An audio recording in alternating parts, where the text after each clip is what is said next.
I'm pushing the show live now.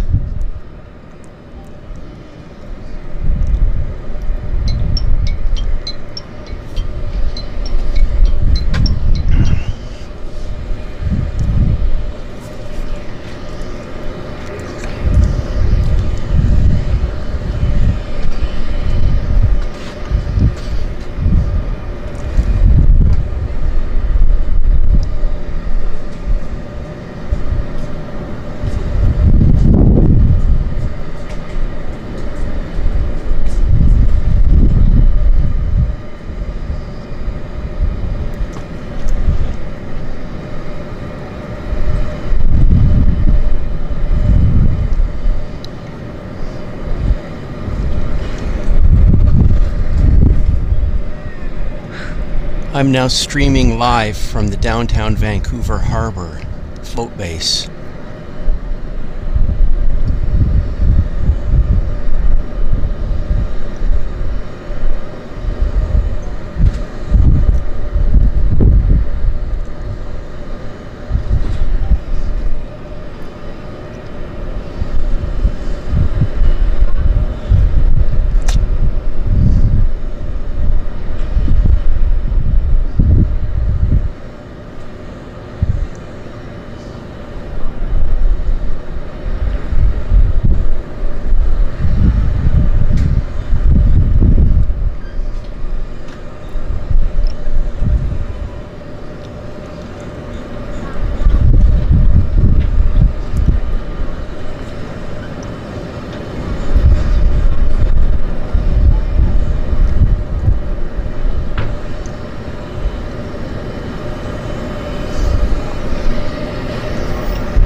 Okay, we're just doing the final setups here at our live show here in Vancouver at the Harbour. My name is Henry Tenby. You're watching JetFlix at 7:34 a.m. Pacific time here in Vancouver. And we've just basically started operations here at the float base. It's been 4 minutes since they've been legal to fly. And operations start here at the Harbour at 7:30 a.m. Pacific time. So we should be here. The plan is roughly for another couple hours, something like that. And looking forward to having a really fun time. Plane spotting here with float plane action at Vancouver Harbour. So hope you're all doing well. It's been a week since we've been here, and it's another nice morning here in Vancouver, I have to say. And just get that pause. So we've got 18 people in the house. Would like to welcome you all to the show. One Av Geek Girl, John Bowden, Donna Davey, Philip Ansett, and Istanbul, hoş geldiniz to Istanbul Maritime Aviation, Gerard, Jay Demara. Good to see you all here. If I've missed anybody, apologize. Jeff and Mass, Sebastian. Nice to see you guys. So yeah, it's a good morning here in Vancouver. Temperature is about 16 degrees right now here in Vancouver. Hello, Mark. Mark Weber. Nice morning, actually. As I say, it's 16 degrees, calm, very little wind. We've got an overcast, as you can see. It's an overcast day here in Vancouver. And nice morning. There's a few people out jogging, a few people out here watching the planes. I think these people are probably going to be taking the Hulu bus over to the island, and we should see that coming in from from Nanaimo here pretty soon. And let's see what's happening for loading of airplanes. It looks like we've got a Beaver about ready to start engines Yes, right here. So the Harbour Air Beaver seems to be ready to turn over its piston banger engine. That should hopefully happen here in the next second. And I said Weber. I'm not sure which it is. So it's either Weber or Weber. So I'll just call you Mark. How about that? It's, as I say, our show today is about 2 hours. That's the intended plan, roughly from 7:30 to 9:30. There we go. Piston bangers firing up. There we go. There we go. FOSP. Love that sound. Round engine turning over. 1950s technology. It's fantastic. Hello, YXX plane spotter. That's a nice sound, isn't it? Very nice sound.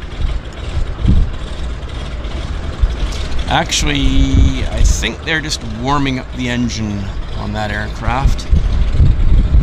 We do have some passengers boarding in the background. Where are they heading to? Let's have a look. I think they're heading over to that Otter right there. The one behind the closest Otter, the one in the background. So, a nice morning, really nice morning.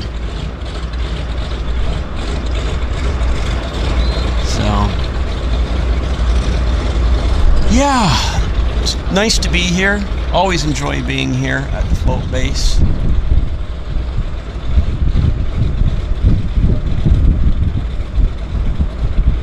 This airplane I'm sure will go as well. And because it's summertime, I mean, we spend all year at the airport down at the main YVR, and this is kind of a special thing. This is the busiest time for the float action. It's the summer. They do the bulk of their flying. It's really busy between I'd say July the 1st and September the 1st. So yes, this is our time to be here.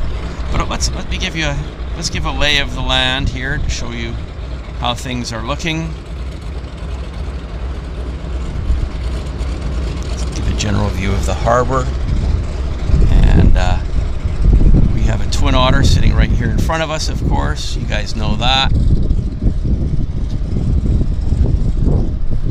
And yeah, this is just a general view of Vancouver Harbor.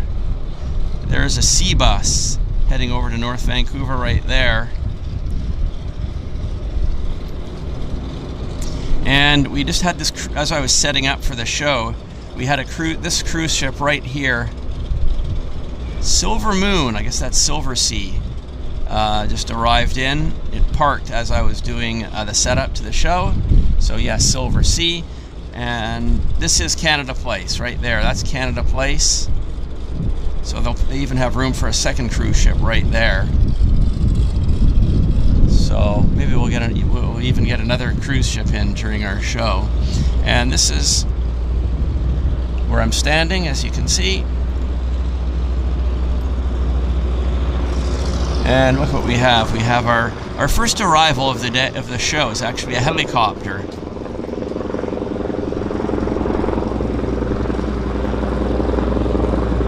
Heli jet going into the heli base.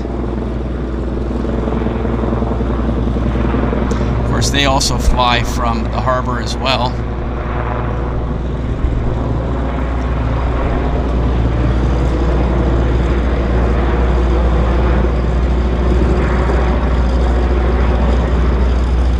It's kind of out of behind our range of view, so we can't actually see the heli base from here. But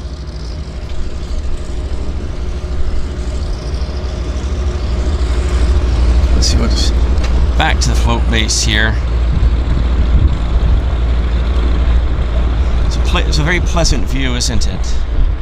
I quite like it myself. Hello, Karen Monson. The IATA code for the airport, thank you, One Half Geek Girl, CYHC. Thank you for that.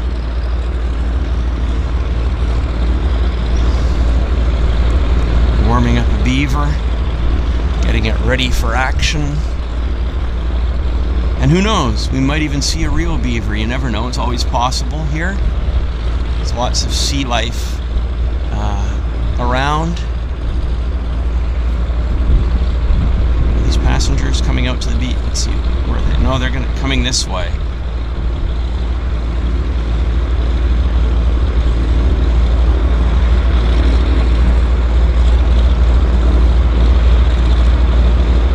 Isn't that a nice view? Look at all those float planes bobbing away in the water. What's the name of the airport? It's Vancouver Harbour, as far as I'm aware. That's what I think, downtown Vancouver. You could look on the Harbour Air website to see how they designate this as a destination. I believe it's Vancouver Harbour.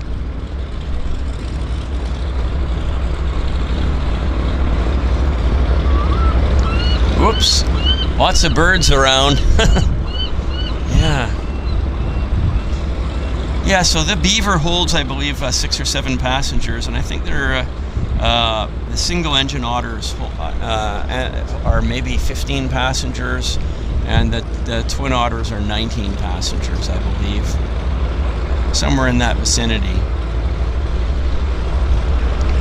Actually, we can count passengers and make that see if we can film a full Otter, single-engine Otter going out, but I think it's around 15 passengers.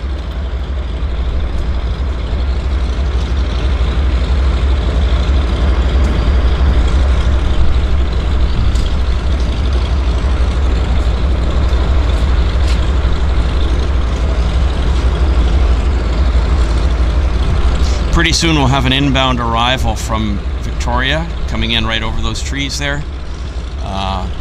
An airplane leaves here. It happened just as I was doing my setups, so there's a simultaneous departure from here and from Victoria at 7:30. So that inbound aircraft should be here quite soon. But isn't this beautiful? Yeah, this is called Cole Harbour, this area where we're at right now.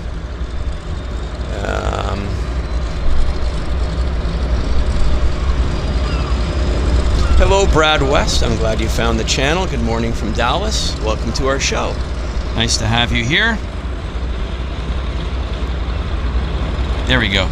That Turbine Otter is now starting engines for their departure.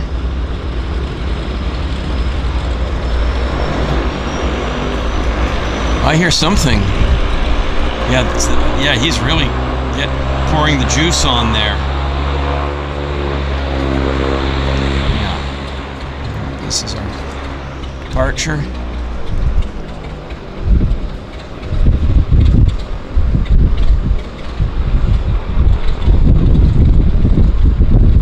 There's something different about watching float planes. Okay, here's our inbound that I told you about from Nanaimo, right there. Or Victoria, I should say. That's our inbound. I think it's our inbound, or this might be somebody else. This might be Sea Air with a, looks like a caravan actually. So I'm going to say this is Sea Air.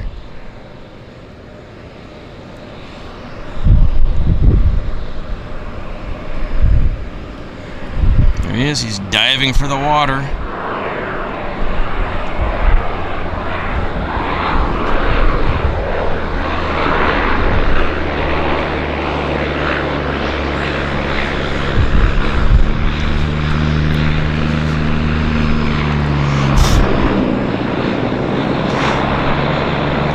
I had an insect on my camera and I did not want it walking onto the lens, so I had to literally go and blow it off my camera, and it presented itself right at the touchdown time, so that's what that noise was. Yeah, this is a Sea Air Turbine PT6 powered caravan inbound from somewhere not too far from here, and here is our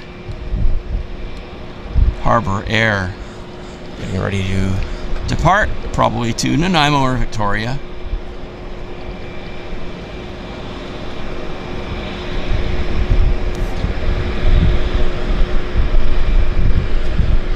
Yeah, Yeah, I like this location a lot. It's very peaceful and tranquil. There he goes. It's pouring on the coal. Max power. That's nice. Spray is on.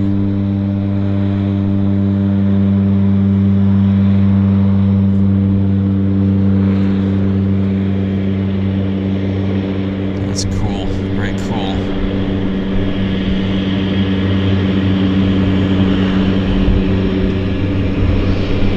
Such a neat sight.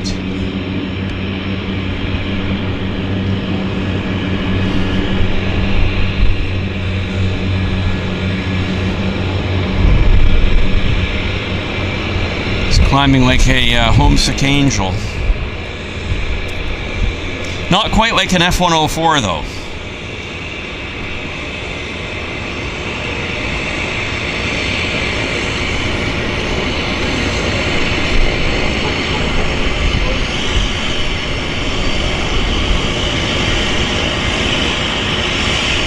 And here's our inbound Sea Air, taxiing to the gate, if you can call it that, or dock.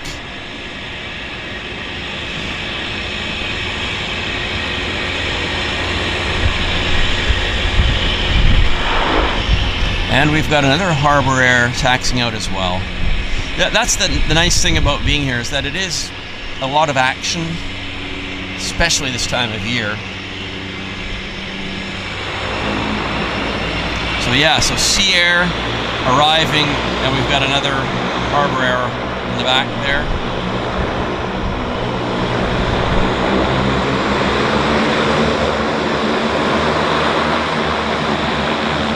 So hooks on, just pulls her into position. Good leg workout, excellent leg workout.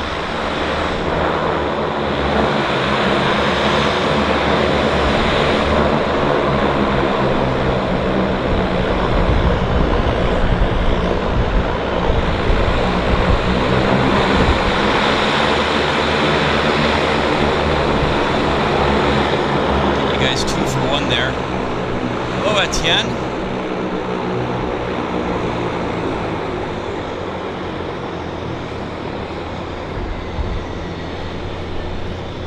Okay, so this Otter, I think, is waiting.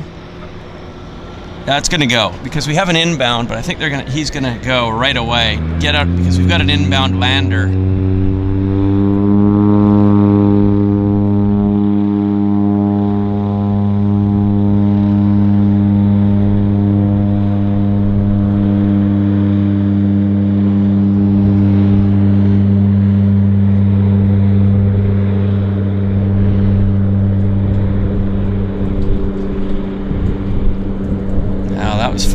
That was fast.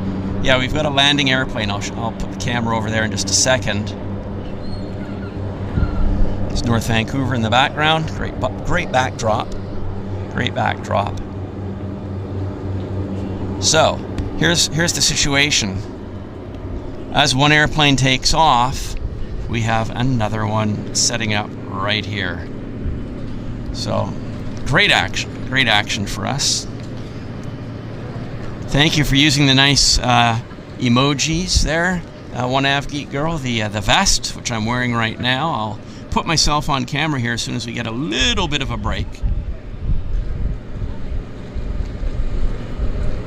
Look at that. Lots of action. This looks like a beaver. Yeah, this is a beaver. Inbound beaver. Amphib. On floats.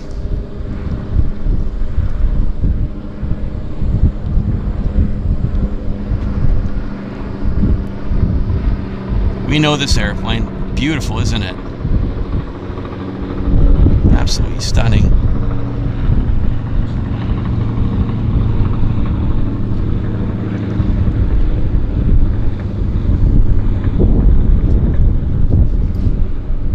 Beautiful. Greases it down on the Vancouver Harbour landing runway of the day. Very nice. Wasn't that nice? No double or triple bounce, but it was still very, very nice for us. And we've got, trying to remember the name of this company. Vancouver Island Seaplanes? Or Gulf Island Seaplanes? Something like that. I think it might be Gulf Island or Vancouver Island Seaplanes.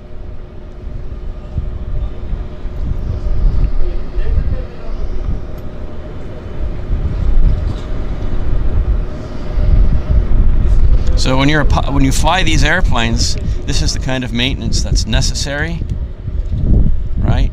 You need good visibility, so cleaning the windows is very important. Hello, Philip Ansett. He says, yes, there are both turbine and non-turbine beavers and otters. That is correct. The caravans are only turbine. Twin otters are only turbine.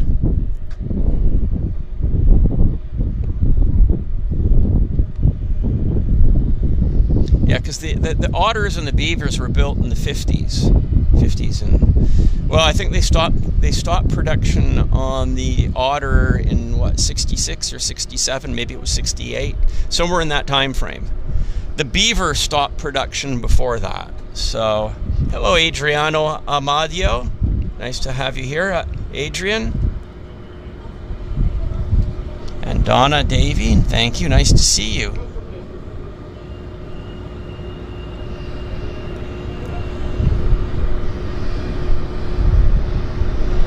Built in Canada by the de Havilland Airplane Company of Downsview, Ontario. The Havilland range of airplanes were built rugged and tough for the Canadian harsh environment, and the U.S. Army and Air Force were also customers of, I think, the Navy as well. But it was the Havilland built aircrafts were mostly purchased by the U.S. Army. You know, beaver, otter, caribou. So, yeah, very well built airplanes. Beavers, otters.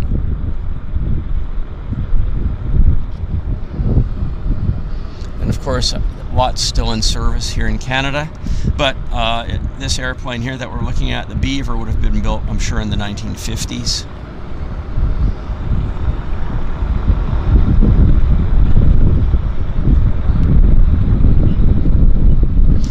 I think this company's called Gulf Island Seaplanes. I think that's what we're going to see here in just a second.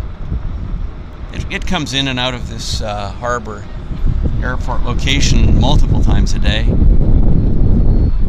can get a flight on it quite easily, I think. Okay, it's PT6 action time. They're starting engines. Nice sound, isn't that lovely?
Got the window here. It is what it is. Okay. Back to our picture. Oh, we've got another beaver. No, sorry, otter in the background there, taxiing out.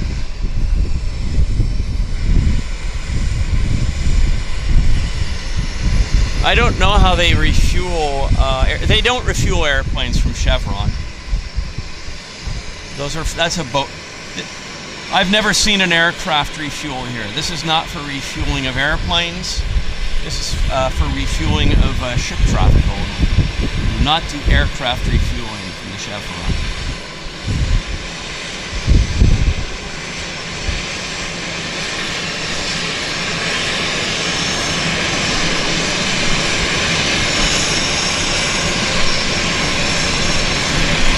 Ooh, lots of action here this morning. Lots of action. And it's showtime.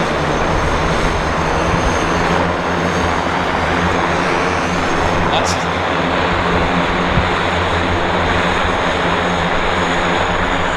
of action.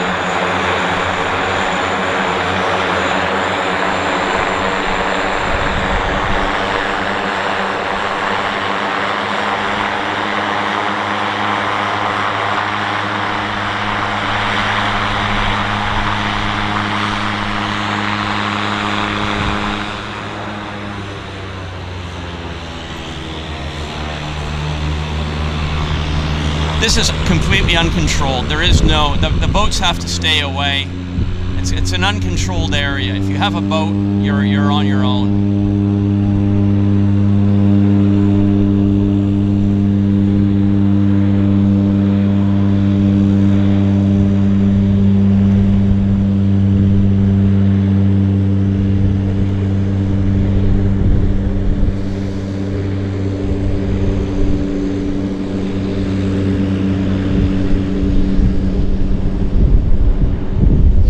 This is known as a very busy aircraft operating area. You don't get pleasure boats just coming out and sitting here.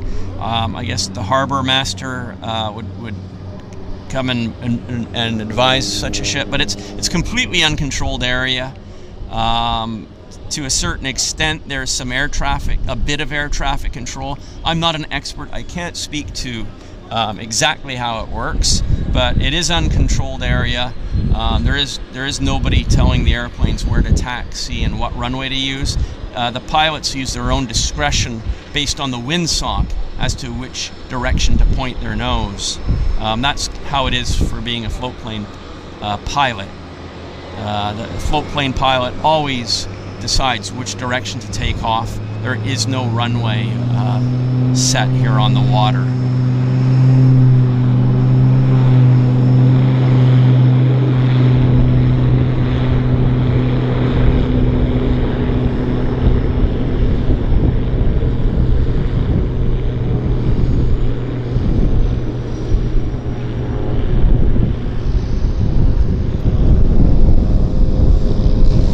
Bilge on the floats.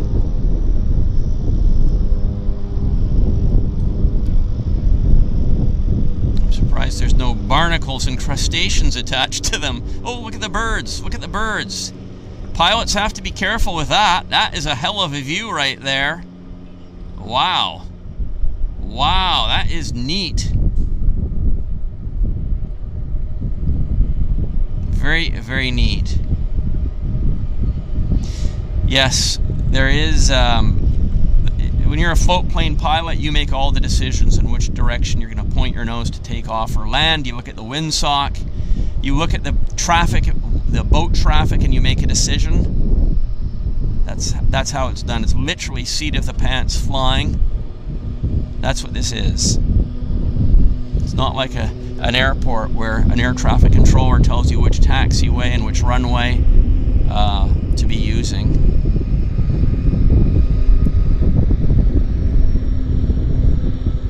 Okay, we have another airplane ready to take off. So quick. So quick. Yes. Filming, if you don't mind me asking. I'm sorry? What you filming? Just the float planes. My name's Henry Tenby. I'm with JetFlix TV, and I'm streaming this live on YouTube right now. Oh, cool. So I'm going to be doing a 2-hour show today. Yep. And started at 7:30, of course, because that's when the action can start. Yeah. So yeah, so I should be here about another hour and a half. Oh, nice, cool. So. I seen the camera set. Wasn't sure what's going on. Oh yeah, no problem. Have a good day. Oh, I guess you caught my landing then. Oh, what were you flying? Oh, okay, terrific. Thank you. Looks like I got a good one then. You'll watch it. Wow, so he's the pilot from OCN. That's incredible. I did see his landing. Yeah, so that's it. So wow, it's beautiful.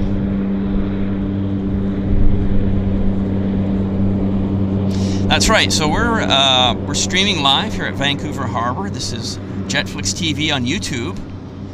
My name is Henry Tenby, and this is our float plane show. Beautiful. So we've got another turbo. I think it's a Caravan on approach right here. No, this is a turbo Beaver, Otter on approach. But yeah, the fellow who just came up and asked, he was flying OCN. So he was the pilot of OCN, and he said he hoped that I caught his landing, which I did. So hopefully he'll be able to go and watch that later on today. We have a turbo Otter. It's incredible action. That's what I like about this location. It's just non-stop action. Fabulous.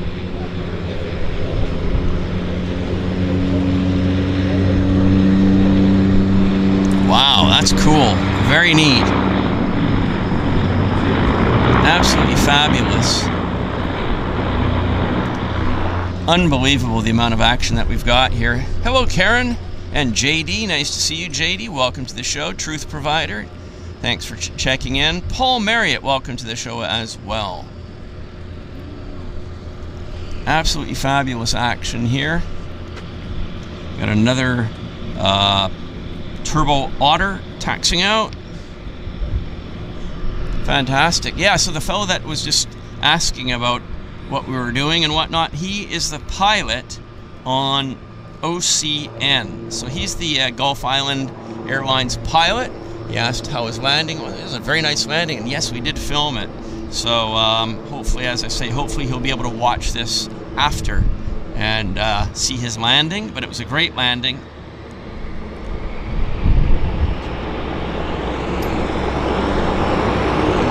Okay, PT6, Sea Air starting engines, Caravan, and we've got a takeoff right here.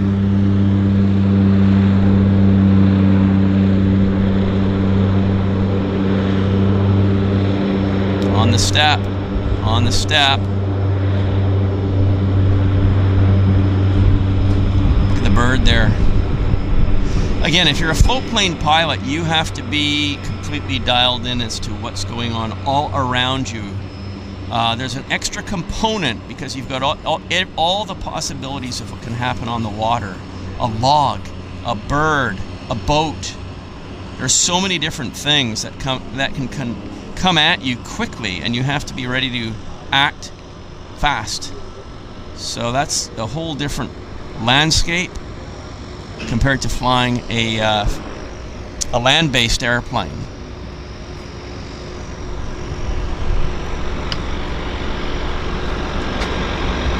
There's the Sea Air right there.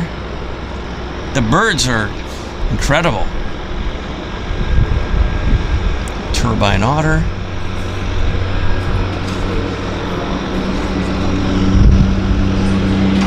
We've got an inbound Twin Otter actually now setting up on approach. Not sure if we're going to get this. Yeah, Sea Air is rolling out of here before the Twin Otter arrives.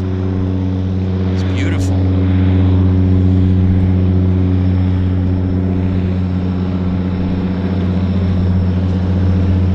Twin Otter on approach. I think that's a Twin Otter. Yes, let's get the Twin Otter. We have a Twin Otter on finals. Our first Twin Otter arrival of the day. Look at this. Fabulous, fabulous. Beautiful.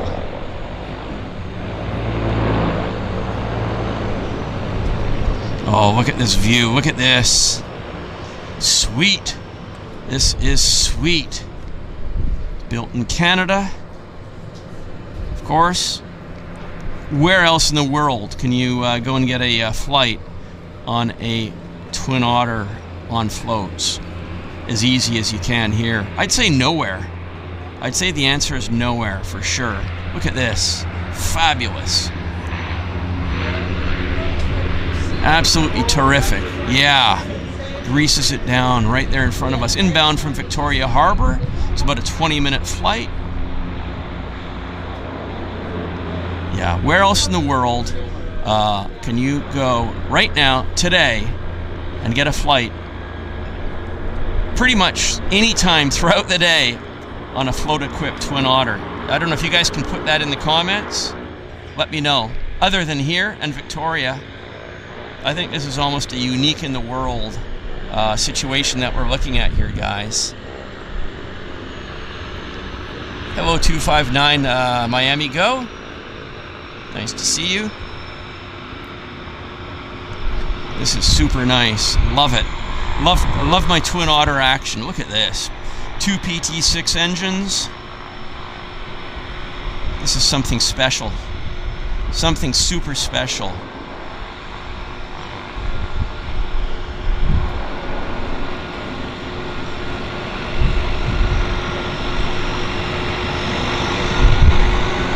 I haven't even had a chance to put myself on camera, right? Because it's just been busy, super busy, which is the way we like it. Non-stop action here at Vancouver Harbour. This is Vancouver, British Columbia, Canada. Absolutely fantastic. This is Canadian, folks. This is all pure Canadiana. Canadian-built airplanes. Operating here in Canada. It's a unique thing. It's absolutely fantastic.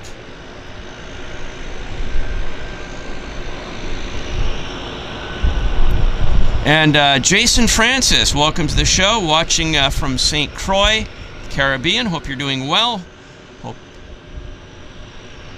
Hope the weather's nice down there. I'm sure it is. Seabourn. Okay. Seabourn does operate Twin Otter. So there's another rare one. There's another rare one. Seabourn, I guess, has Twin Otters also operating float plane service on a schedule.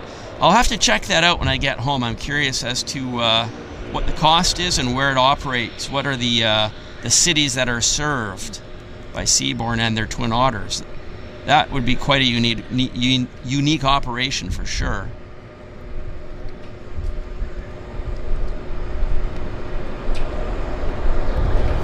Terrific. Yeah, so Seabourn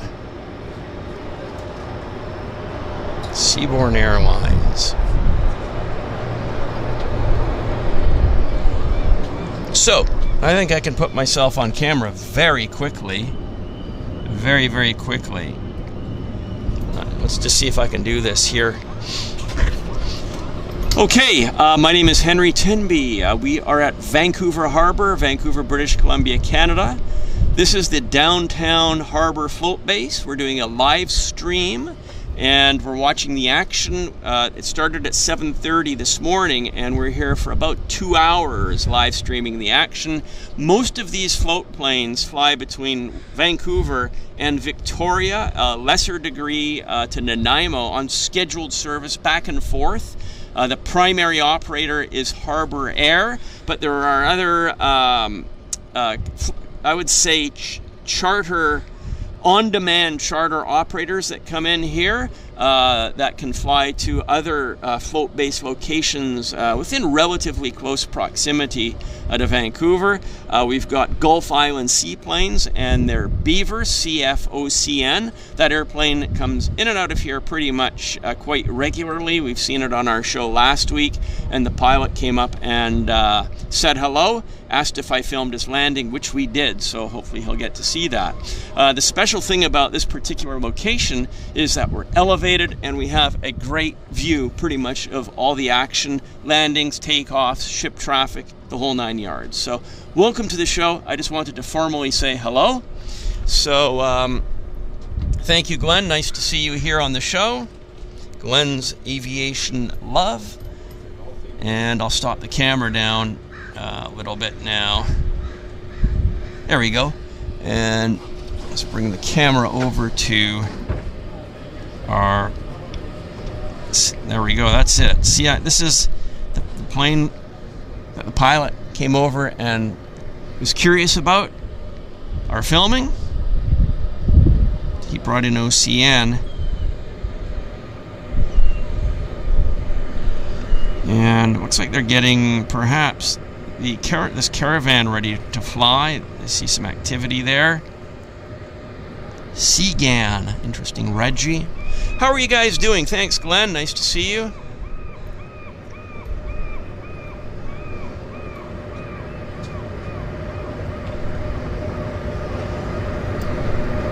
Hello, Benham. Nice to see you, Benham. From Burnaby. That's right. Okay, Boundary Bay Air Show is coming up next weekend. I've been thinking about the Boundary Bay Air Show. Whenever I've tried to live stream an air show, it doesn't work for a number of reasons, because there's so many people using their cell phones, and there's no bandwidth available to support a live stream. And when I can get the live stream going, there's usually music, and YouTube shuts down the live stream, because if there's any kind of music, that's all licensed stuff and against their terms of use, and they shut the stream down. So I'm not sure that I'm going to be able to go to the Boundary Bay Air Show for that reason. I have to think about it. But I probably won't.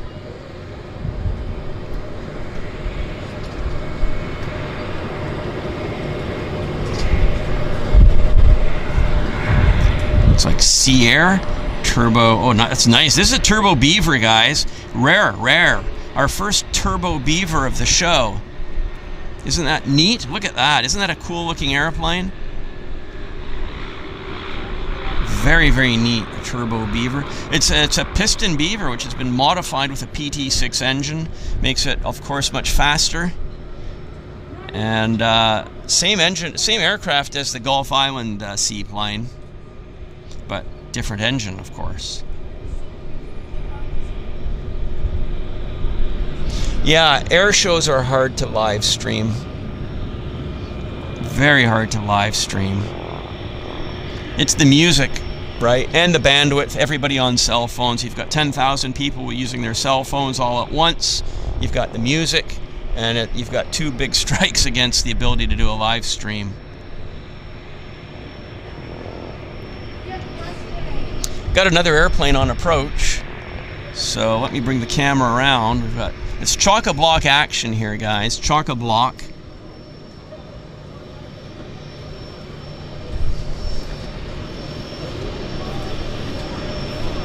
Turbo Otter on approach. There we go.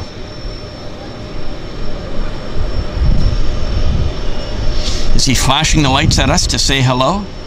It's a nice thought.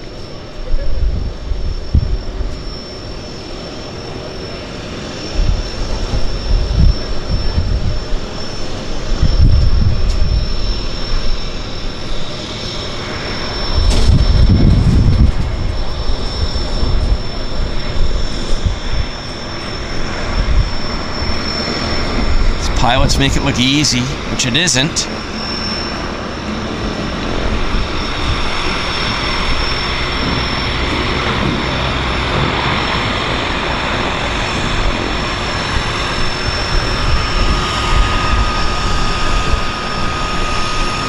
Okay, and here's our PT6 powered Turbo Beaver pulling into the dock.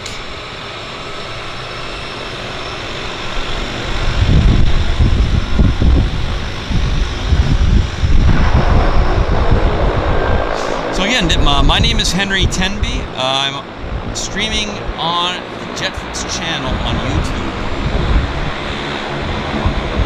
Today is the 10th of July 2025, and you're watching this live.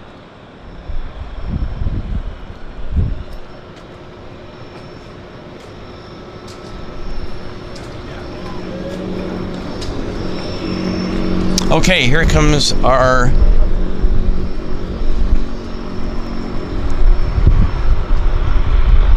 Harbour Air taxiing in.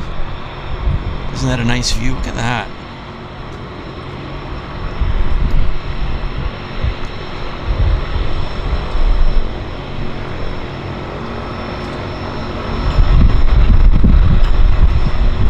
Trying to make it artsy fartsy for you guys. The background in the North Shore Mountains in the background.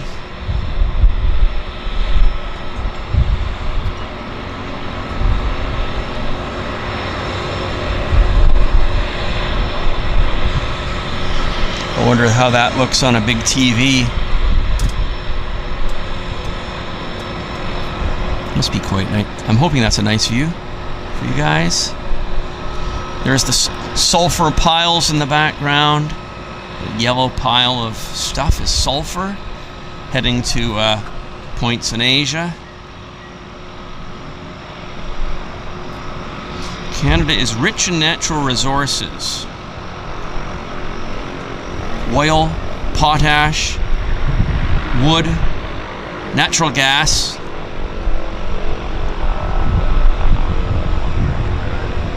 Just to name a few.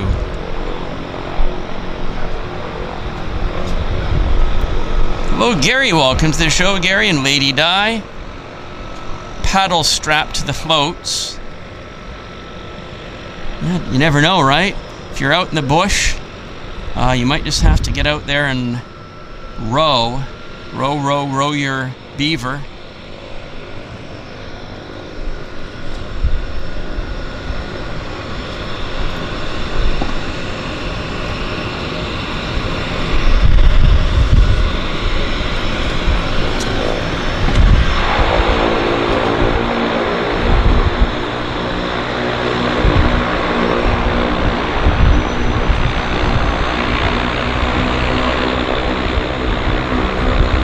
That's a full load. Okay, let's count how many people come off this airplane. Because I think Jeff and Mass asked, what's the passenger capacity? I think it's 15. I think it's 15, so we're going to do a count and see how many people actually climb off this beautiful airplane. Cindy 34L, yes, beautiful mountains. Hello, Pilot Ethan. Good question. Yeah, how much maintenance do they have to do? I guess a lot. I mean, when you're operating on a salt water environment as opposed to a non-salt water environment, it makes a difference. Like in Ontario and Manitoba, you're not operating in a saltwater environment. The lakes are not salt water, but this is salt water. So you've got that corrosive factor that you've got to take into consideration. So that's a good question. What's the difference in running a float plane here in British Columbia in a saltwater environment versus a non-saltwater environment? Okay, let's count the passengers, guys. Let's do a passenger count and see how many SOBs get off this aircraft. Okay, here we go. 1, 2, 3, 4, 5,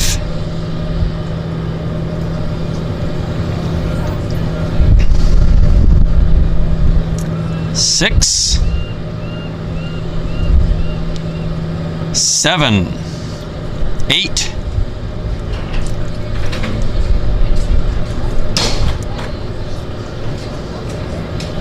9, 10. Okay, well, they only had 10 people on board, but I know that it carries more than 10. So I can't definitively say at this point what's the maximum passenger capacity on that aircraft. Donna says, are they using their electric airplane yet? No, the airplane is not even close to being certified. I think it could only stay in the air for 5 or 10 minutes. So I'd say that's a long time before they're going to have that airplane in service. It's just an experimental thing at this point, as far as I'm aware. I think it's going to be some years before that airplane ever is able to earn money in a revenue earning capacity. 16 degrees Celsius. Yeah, so Karen agreed. 10 passengers plus... Oh, there we go. Look at this. Here goes our beaver. This is the pilot that came and said hello to us. That's him right there.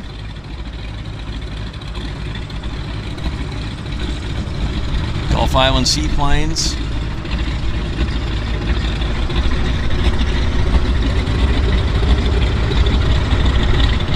I'll have to maybe give them a call this morning when I get back to my office. And I'll speak to whoever answers the phone, and I can send them the link to the live stream so that they can share it with the pilot so he can watch his landing. I'll do that. That'll be a neat thing to do. As soon as so when I get home this morning, I'll give them a call, have a chat with them.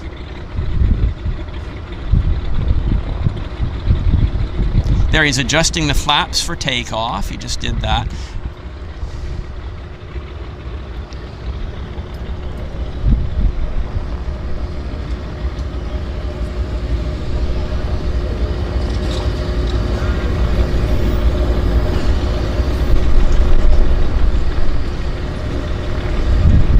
Yeah, isn't that neat? Hello, Martin Lawrence, joining us from Ireland. Nice to see you.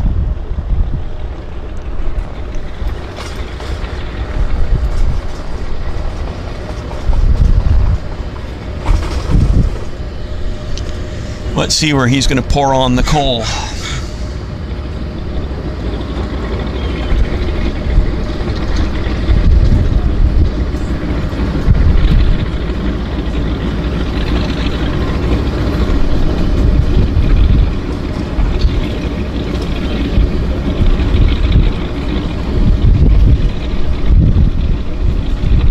It's amazing. I mean, look at this. Here we are in the year 2025, and we've got Teslas and cell phones and so many things that are of the year 2020, and this is from the 1950s.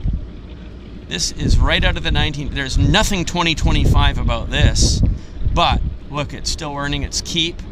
It's built to last, made in Canada, piston engine.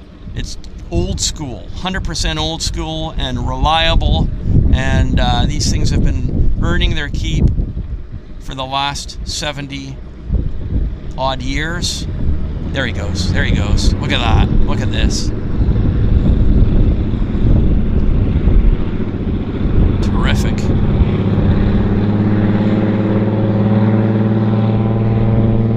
Oh, life doesn't get better than this. Look at this. Isn't this gorgeous? Up fast, too.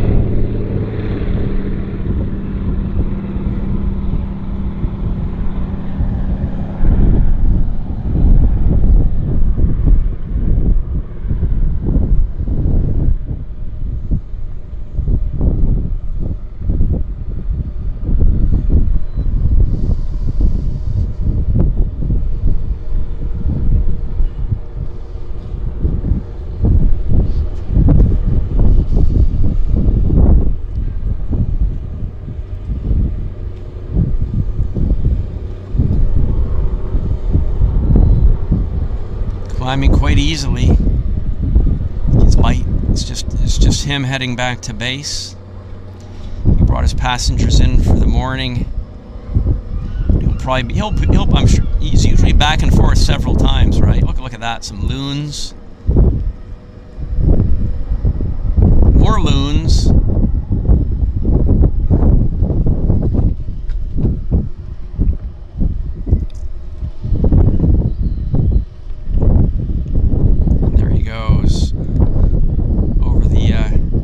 Lionsgate Bridge.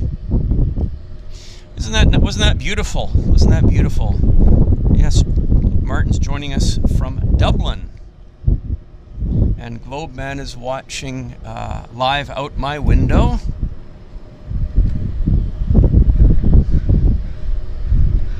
So here's the situation. Look at there's the windsock. So that is what dictates the direction that the airplanes land in. So they've got plenty of windsogs for the pilots to see from the air. There you go. There's another one. But pretty much the pilots know that's the wind direction. They hear the radio chatter and also check the winds before they even leave, so they kind of know which way they're going to be flying their approach.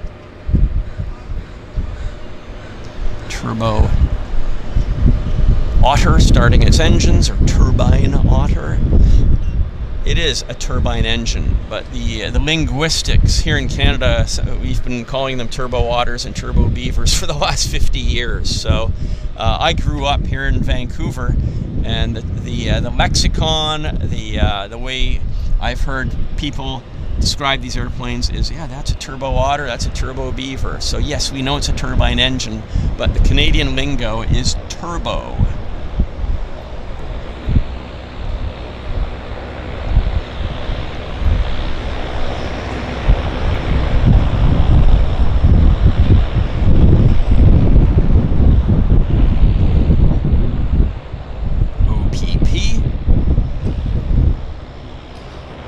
Yes, look what's coming out.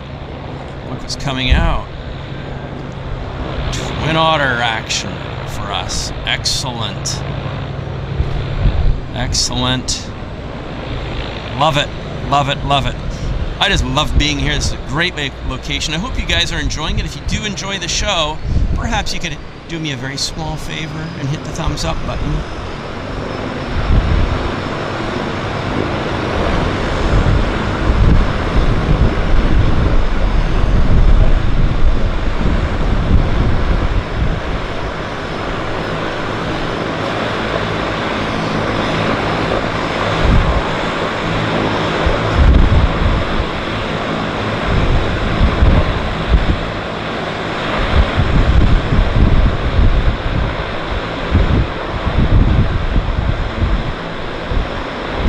At us? I don't know, I doubt it. Maybe, maybe not.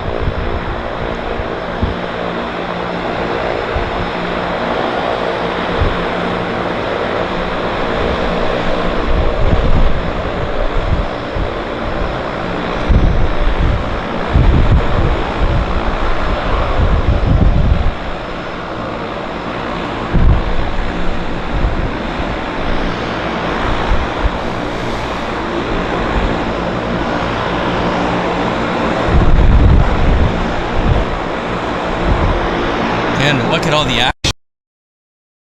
A lot. Okay, baritone time. There we go. Yes. Yes. Awesome.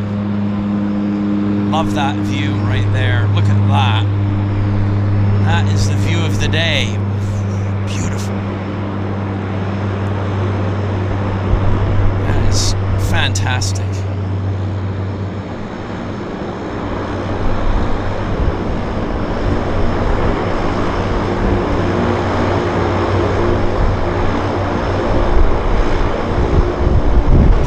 Has some very nice climbing performance on it for sure.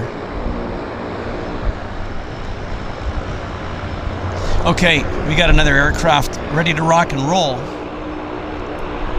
It's going to be this one right here. There they go. Showtime. It's this Sierra Turbo Beaver.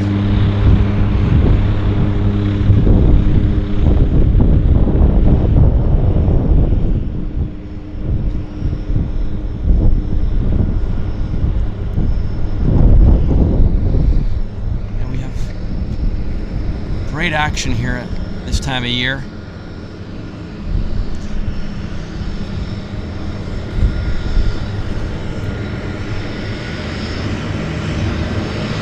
And look what we have. The hello is coming in. Excuse me. Hello's coming in. And we've got another Otter waiting to commence its roll. Take off.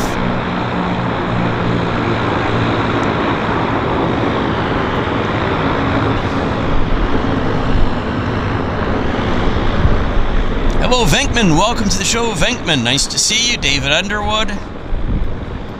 Benham.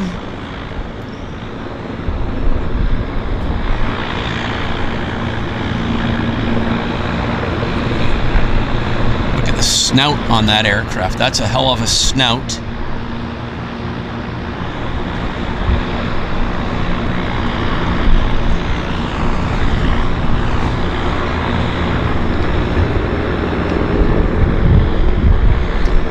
There's a lot of loons around. There he goes.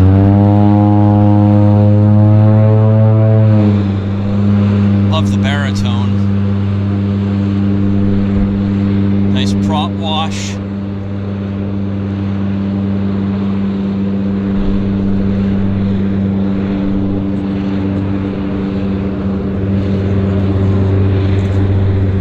Beautiful stuff. That is a beautiful thing. Canadian-built Otter. 1960s vintage, of course. 68 or earlier. As I say, they stopped production of the Otter in, I believe, about 67 or 68. So, and here is our hello coming in. Inbound from Nanaimo.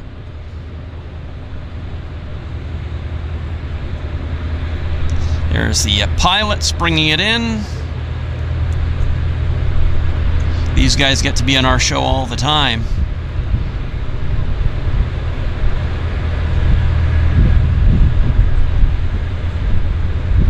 Nice way to go to Nanaimo. I think it's about $70 one way. I think, but I'm not certain. But I think it's somewhere around that. They dock right here as well. So look at all the neat stuff we get to see here. All these boats, float planes, cruise ships. It's fantastic. Venkman, member for 15 months, JetFlix Premium. Congratulations, Venkman.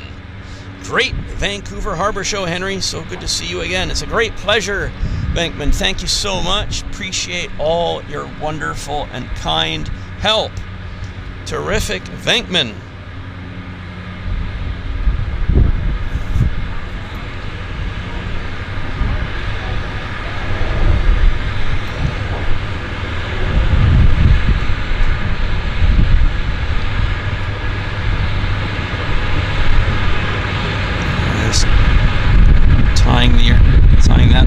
Tying her up.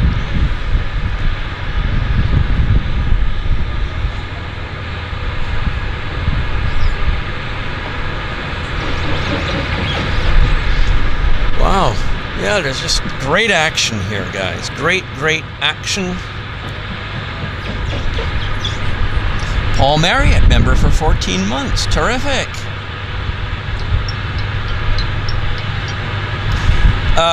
Jason Francis. Okay, let me share the registration for Seaborne Airlines Twin Otters in case you want me to find one. Assuming inside as well. Not. Yeah, I'm not sure about that. Don't know.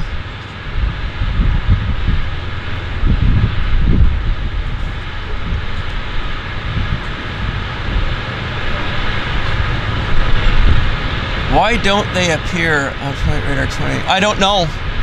They don't. They just don't. I don't know. Because it's an uncontrolled airport, I'm going to say. This is uncontrolled airport stuff. They're not flying. They do not file flight plans like a regular airliner. That is the answer to that question, actually. This is uncontrolled. It's VFR flying. You're going from uncontrolled airport to uncontrolled airport without a flight plan. So that's why they're not showing up on Flight Radar 24. That, I'm pretty sure, is the essence of the answer to your question.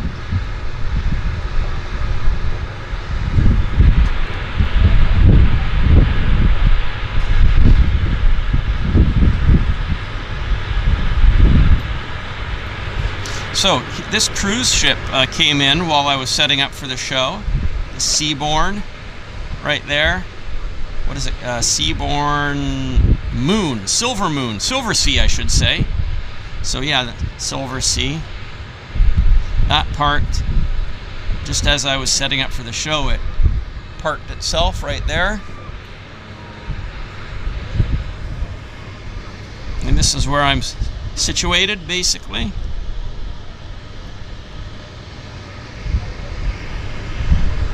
This is the famous Pan Pacific Canada Place, Pan Pacific Hotel. There's a great walking area there too, but when there's cruise ships you can't see anything, but when there is not a cruise ship there, it's also a very nice view for watching the aircraft.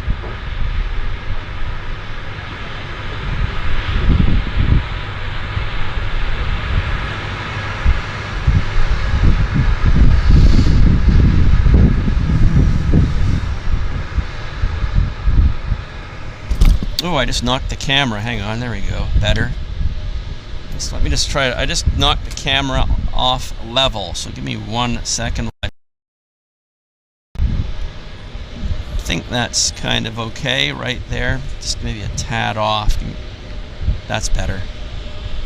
That's better.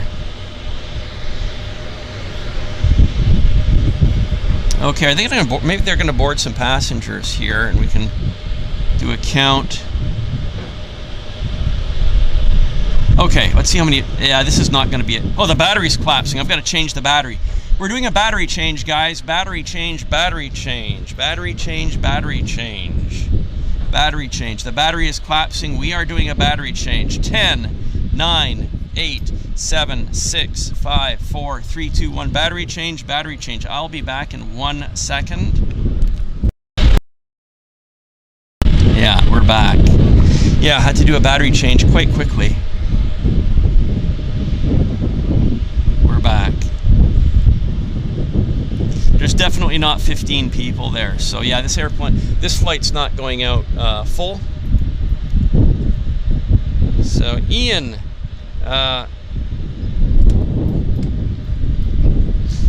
Hall says it is controlled, but the flights are not okay. How do I say this? These flights do not control. These flights do not file flight plans.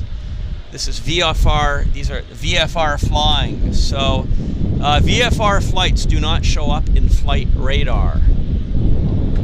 So I think that is why, if you know, the commercial flights out of Vancouver International are all filed with flight plans, those show up on flight radar, but not these.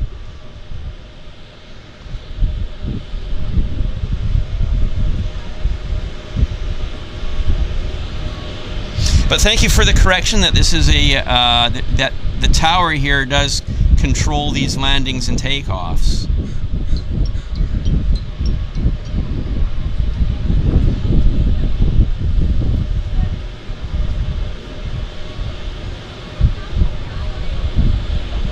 So we have another Turbo Otter on short finals.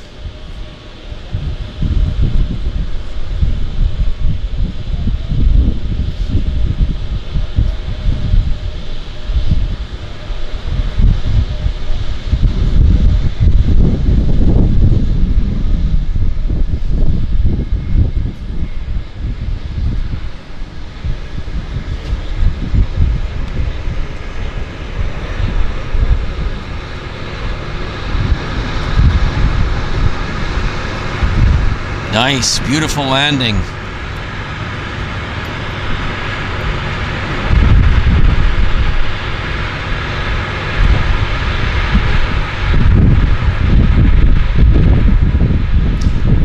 So Ian Hall says they fly a composite of VFR and IFR. So it's a composite. So some flights are VFR, some flights are IFR. It says a lot of our planes are on flight radar. It depends on the equipment of the aircraft. So, okay, there you go. So some airplane, that's very well. Thank you so much for explaining that, Ian. Very much appreciated. Depends on the equipment on the aircraft and whether the aircraft is flying a VFR or IFR flight plan. Very interesting.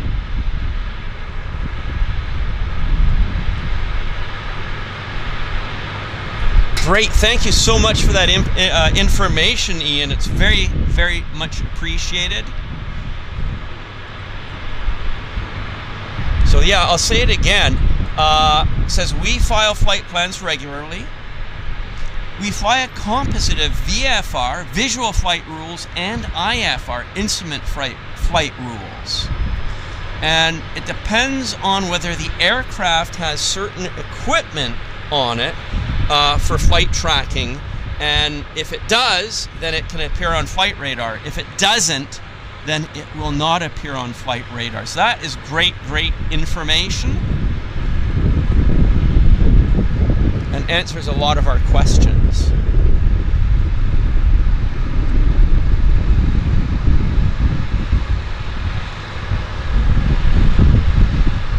Hello, Smurfy999. Walter says, does the airport change runways? I think the answer is, as the wind changes direction, they will change their general landing and takeoff directions here on the water. They have to, for safety, you know, for flying the airplane, you know, into the wind to keep things safe. You don't want to be landing and, you know, taking off with tailwinds. So I would say yes, they definitely change based on the direction of the wind. It's not always in this direction that we have right now.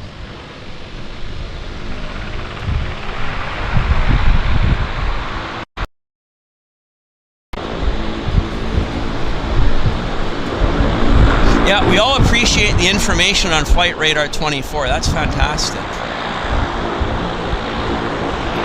That's great, great information.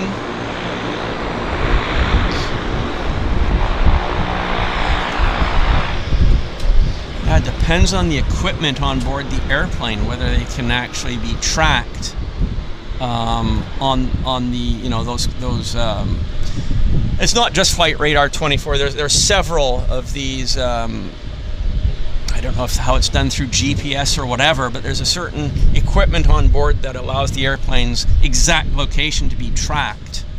And there are several different websites that, you know, publish this information on the web. Flight Radar is one of them, and there are others as well. It's publicly available information, and anybody can really start up a website and pull that information and feed it.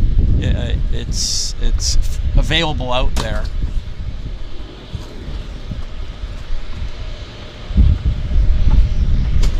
It's fantastic. Paul says, is it a transponder? I don't think so. I don't know. I don't know what it is. Maybe Ian can comment on that. Is it a transponder or is it something else? Is it some kind of GPS? Is it a transponder, or is it some other equipment that allows the aircraft to appear on flight radar? Good question.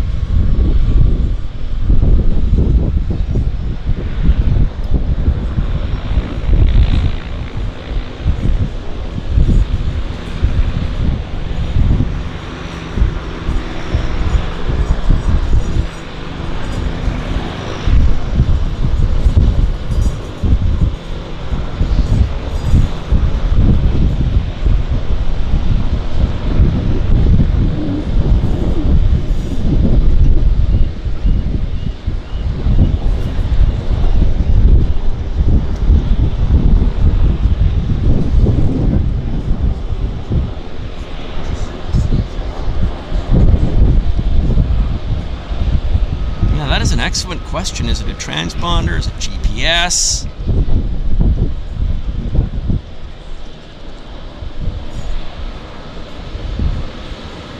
I guess we could plug that into Google and say what equipment on an aircraft allows it to be tracked on a website like Flight Radar.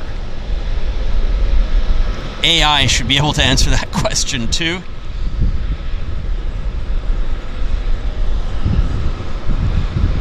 Kind of a light load there on that particular airplane. Looks like there's maybe half a dozen passengers on board.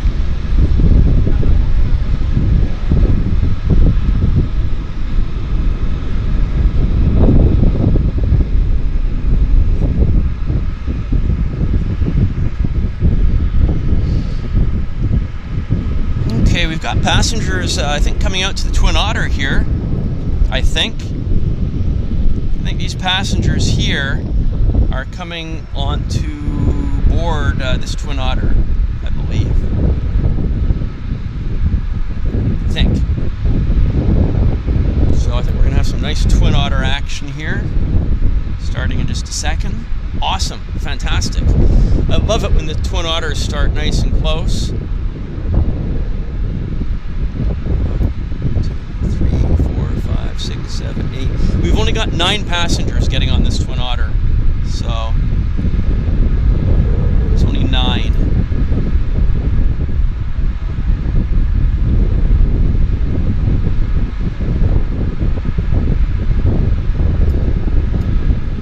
Hello, Sue Major. Welcome to the show. One Av Geek Girl says I can show the surrounding area. I'll absolutely show the surrounding area.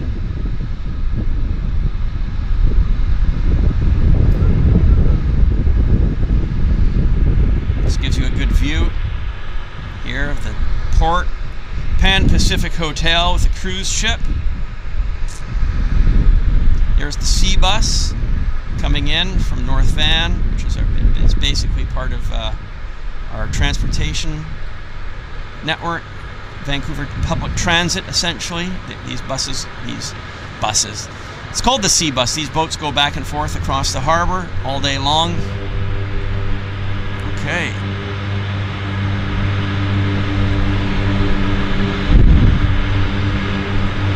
Bit of a different perspective there. See, he changed his perspective, slightly different. There's no hard and fast runway, so to speak, here.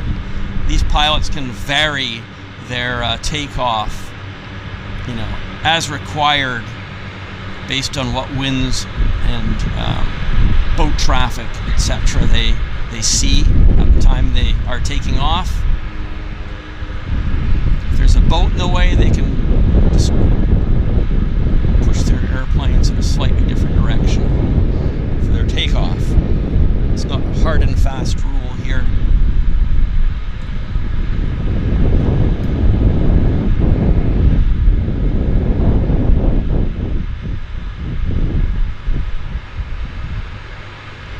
So we're getting ready to depart this Twin Otter. It's another general view, Stanley Park. And we have beautiful buildings of Cole Harbour. So, yeah, it's a fabulous location, absolutely fabulous location. And our Twin Otter is getting ready to start engines right there. This will be nice. This will be very nice. Forward to this. This will be awesome. So they're backing the aircraft up. Moving it a bit out.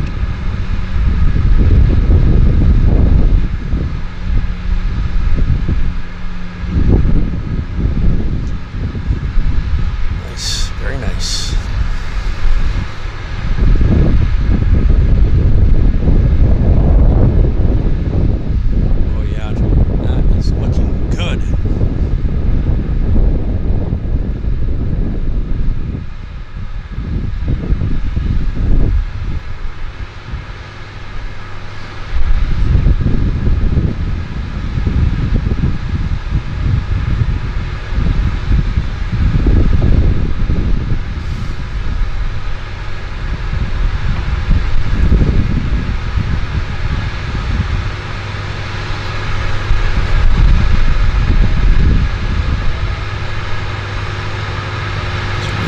Action. We're waiting for action.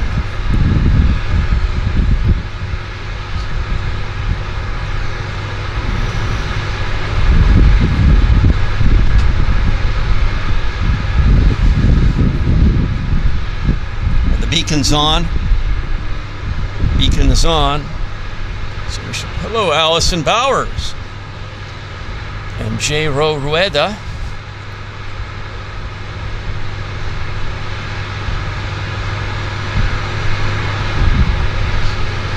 Very nice view. We're waiting for showtime.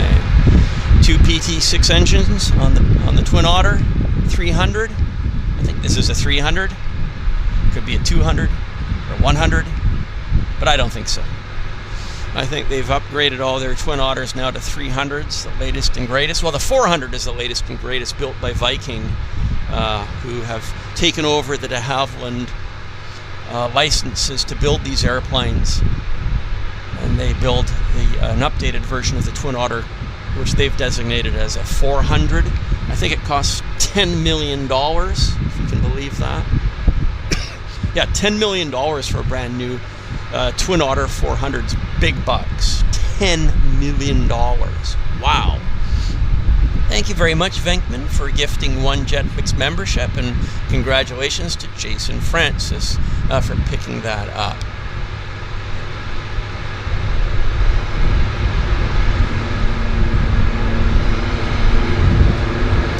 Aviat North says, an interesting facts about our twin crews. They hold hands on takeoffs and landings. It's a real special moment for them to share. Okay. Very nice.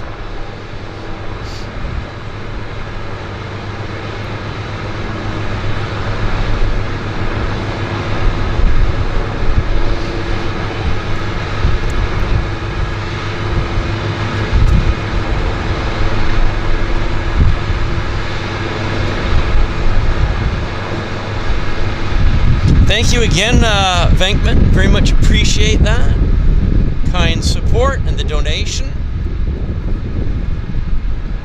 As we wait here with bated breath for the Twin Otter to start engines.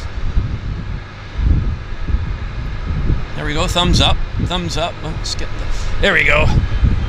Starboard side engine is alight.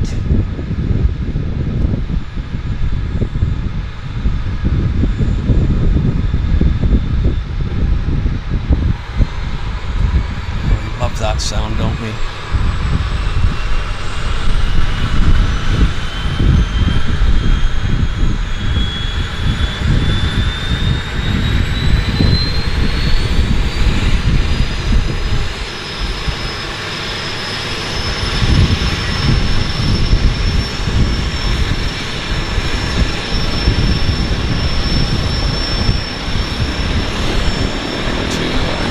Port side is now starting.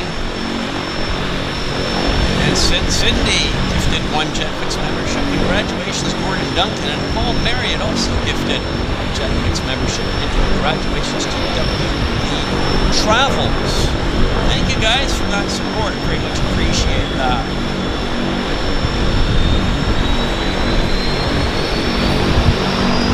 We do have a lander very quickly.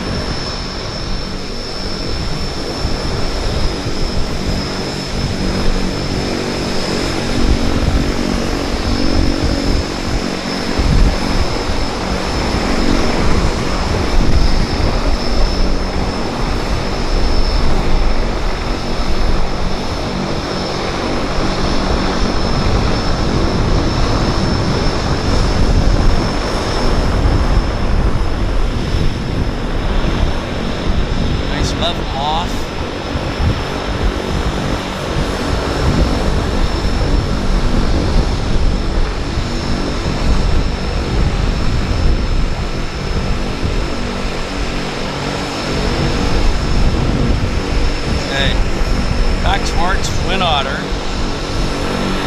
right here, right now.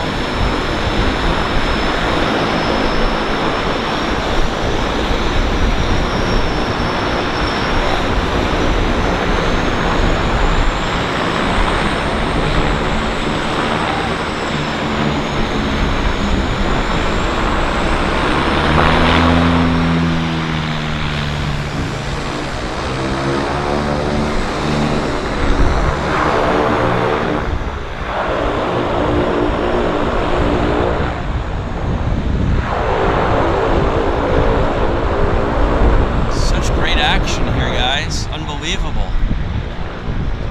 It's just fabulous.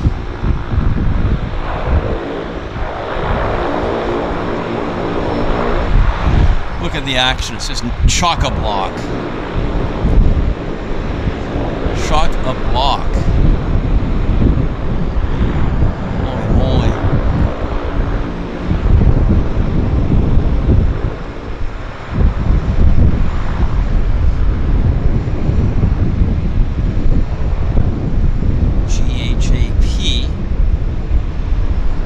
Reggie.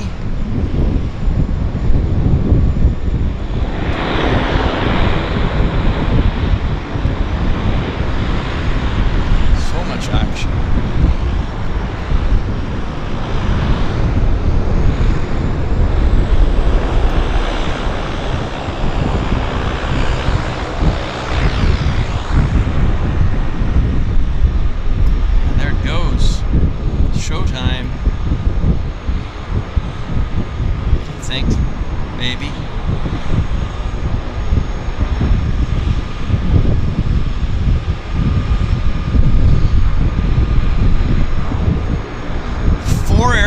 On the move here, folks. 4.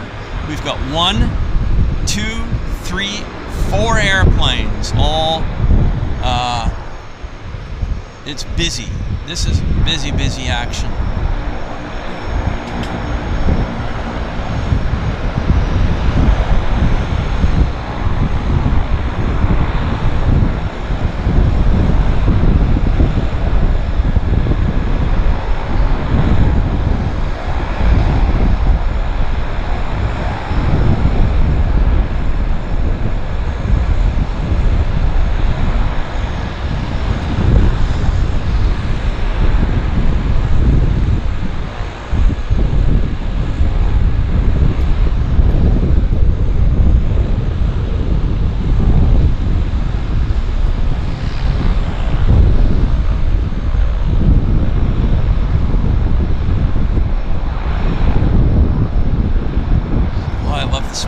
Kerosene. It's lovely.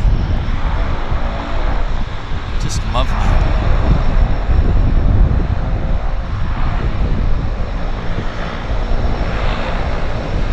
Absolutely fabulous. Okay, I wonder if he's going to pour the coal on. It's very possible. Oh, the burnt smell of kerosene in the morning. Wonderful.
Twin Otter, folks.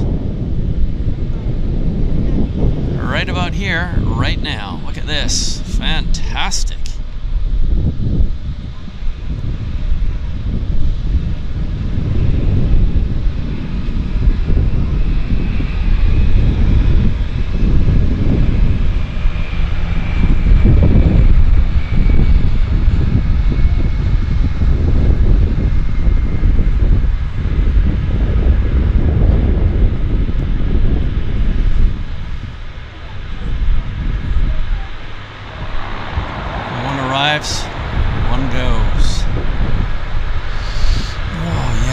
airport smell of kerosene.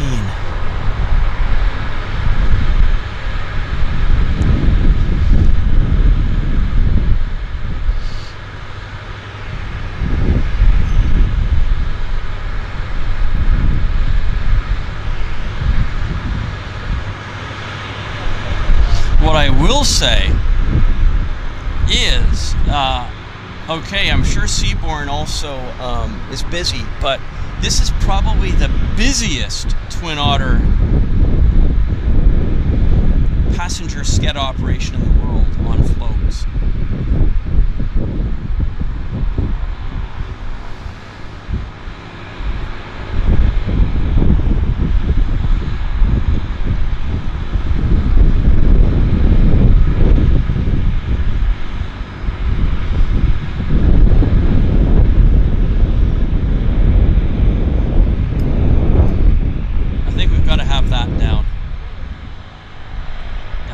Anywhere has more Twin Otter float plane sked operation than here.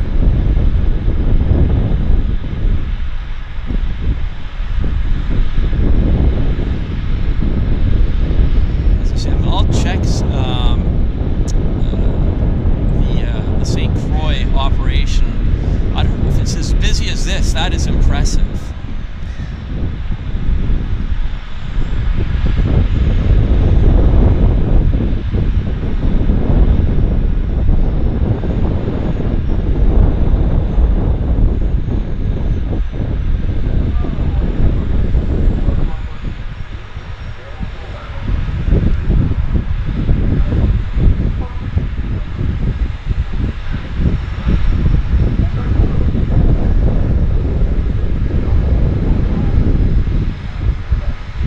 That's my favorite seat right there.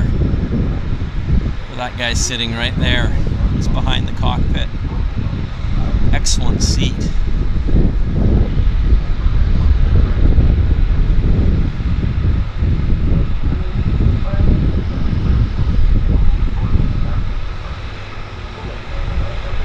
That's a great seat.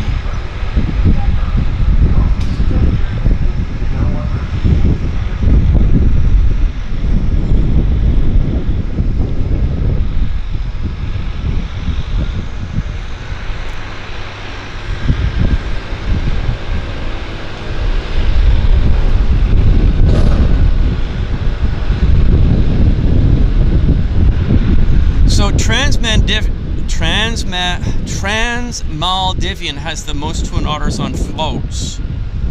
I wonder though, are they, if on any given day, do they have more Twin Otter float action than, I guess they do, because they're flying so many Twin Otters back and forth to the resorts in the Maldives. But are they sked operations? That I don't know. I think they're probably operating. This is a sked operation. You can walk up and buy a ticket and fly on this. I don't know that you can walk up and buy a ticket on the Trans-Maldivian operation. I think you have to be staying at a resort. I think, but I'm not certain. It's just my gut feel. So I'm not sure if you can actually, if you happen to be in the Seychelles or in the Maldives, can you actually just go up and buy a ticket on their Twin Otter? See, they have way more Twin Otters accruing every given day. We only have 4. They have 57. Wow, that's unbelievable. WB Travel says Trans-Maldivian does have ticketed flights. You can buy a ticket on them. Wow. Okay. So, and Harbour Air has 4, Trans-Maldivian has 57. That's unbelievable. Incredible. 57 Twin Otters on floats.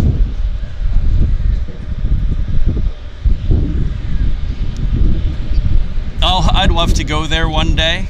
Definitely would love to go there one day. Trans-Maldivian Airways. Wow.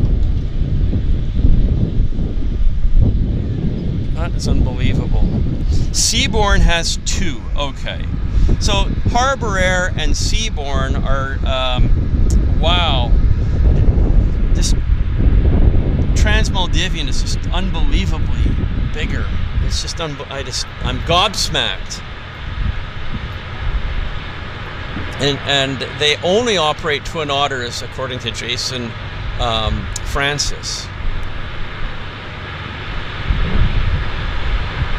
Yeah, the Maldives sounds very, very, very good. I'd love to go there and do a live show from there. That would be unbelievable. Of course, it's a long way to haul all this equipment. So, but wow.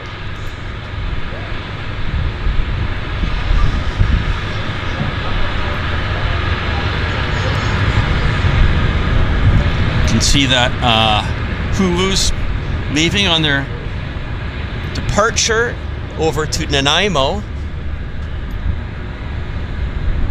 We wish them a safe journey. Hello, Tracy D.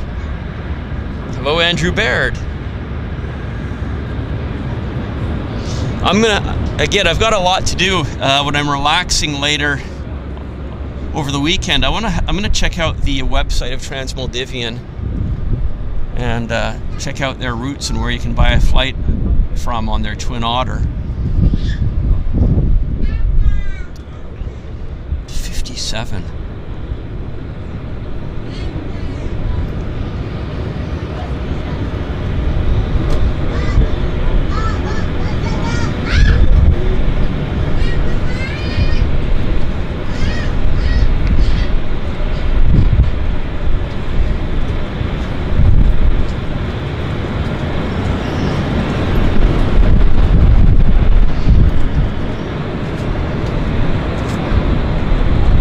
Neat-looking ship, that Hulu. Look at him spinning he's spinning a donut. Spinning donuts in the water. Look at that. Great place to do donuts.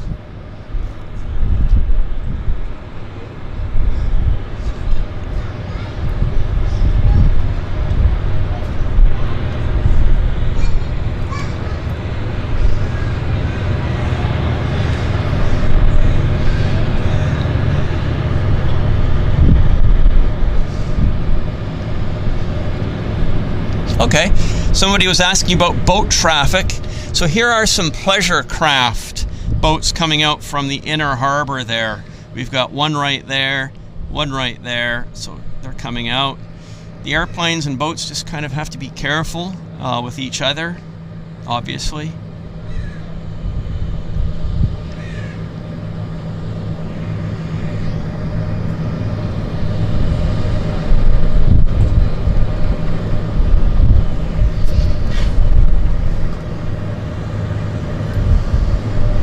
Andrew Baird, thank you very much for gifting 5 JetFlix memberships. That's very kind of you, Andrew. Thank you very, very much. We'd like to congratulate the winners, the people that picked up those gift memberships, courtesy and kindness of Andrew Baird.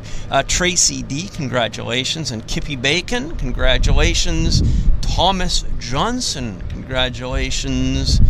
Patrick Bell Wildlife, congratulations. And John Kachelmier, Plymouth PC, congratulations as well.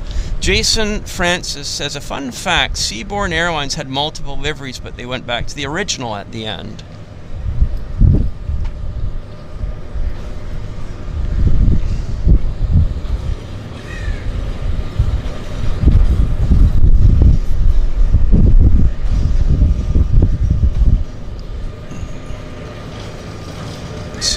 Somebody sculling out there.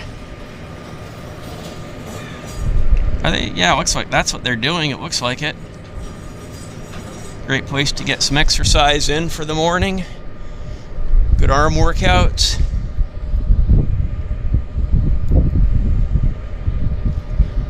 Yeah, thank you very much again, Andrew. That's very, very, very kind of you.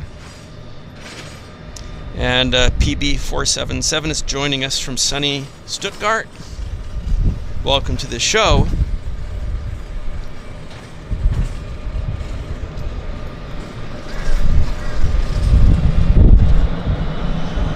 Okay, PT6 time. Right here. It's PT6 time.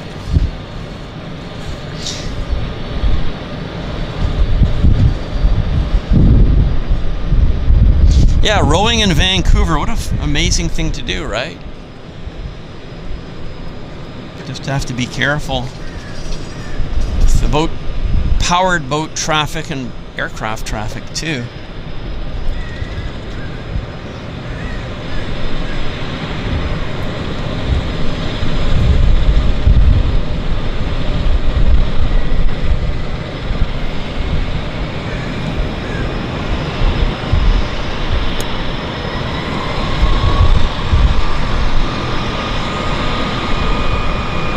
She's off the dock.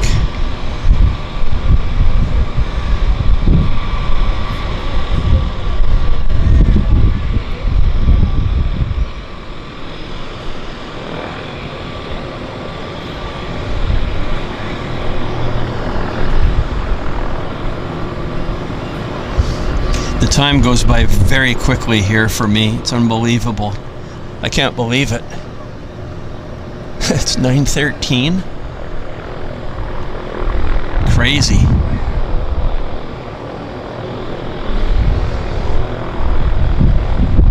We've got another aircraft on approach. I guess it's a Otter. Looks like an Otter, I think. We'll bring the camera up and go get it. Right there. There she is. Is that an Otter? Or is that? No, it's a Caravan, actually.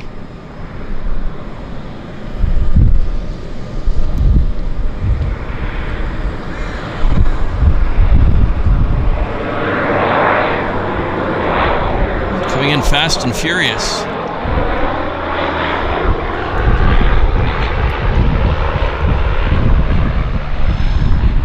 Sea air.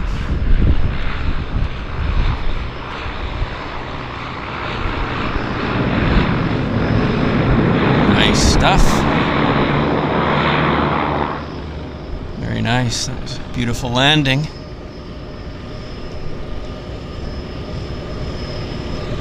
And I guess Harbour Air is gonna be going very shortly. They were just waiting for that landing, and then they can put the pedal to the metal.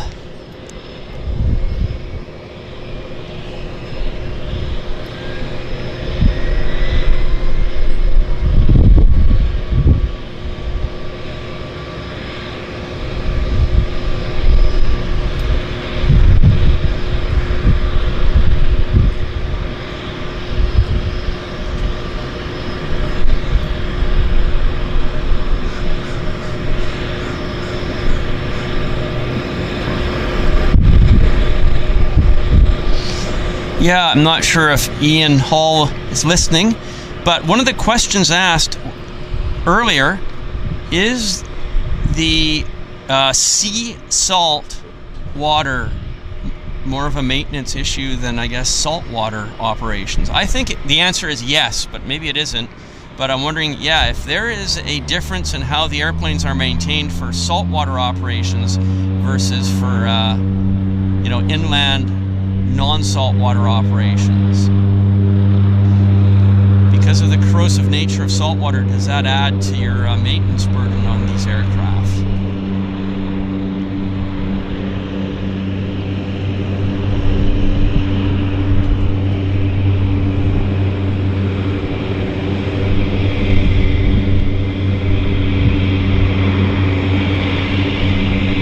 Sea bus, that's a nice view there.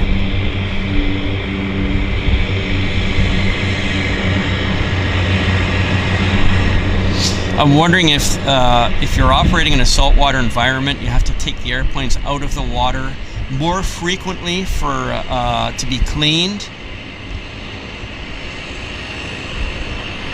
than if the airplanes are sitting in fresh water.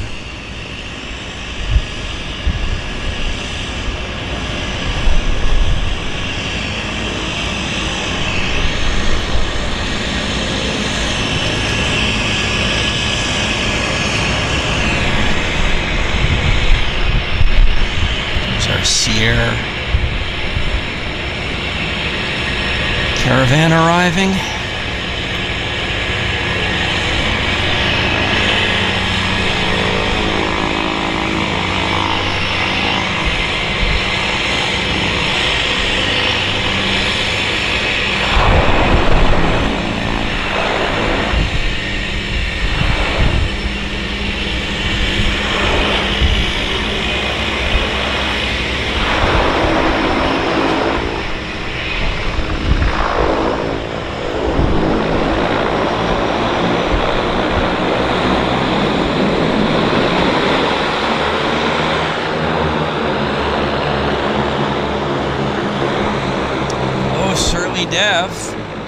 Gleason, welcome to the show. So Ian Hall says, yes, salt is corrosive on metal. It's preventative maintenance and washing regularly are more paramount than fresh water or ground ops. So yeah, I kind of suspected that, like in Ontario or Manitoba, it's just not nearly as important that they wash their airplanes and get them out of the water. And just get all those nooks and crannies and the floats and in the flaps and in the wings cleaned, and get that salt water and other corrosive stuff from the seawater off those airplanes. So it is much more labor intensive in that regard. Thank you very much for that, Ian, for clarifying that. Another fun fact, working as a member of the flight crew at Harbour Air, it has its ups and downs. Yes, no pun intended. No pun intended.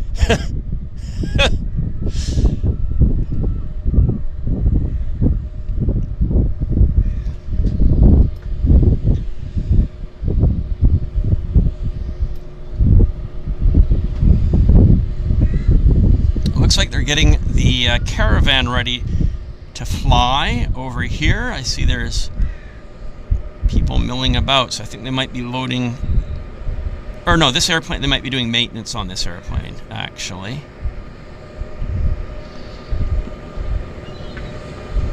So no, I don't think that airplane's going to fly right now.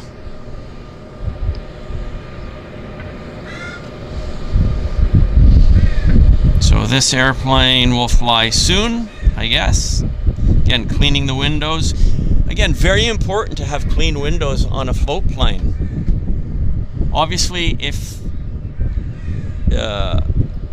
certainly on the West Coast, rains a lot, of course, bird poopings, spray from the aircraft, the pilot has to have excellent visibility. So pretty much at every stop when possible, they definitely have to get out there and clean those windows.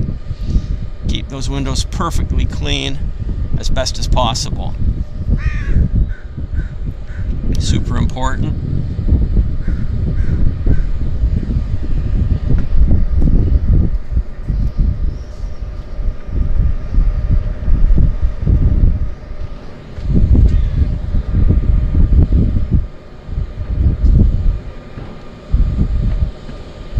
Yeah, okay, that's good. That is nice to have the windows cleared for the passengers too. I mean, as an aviation fan and photographer and videographer, I always like to sit at a window that's perfectly clean. So that's nice to see that Harbour Air puts that effort and labor in to clear and clean those passenger windows. That's fantastic.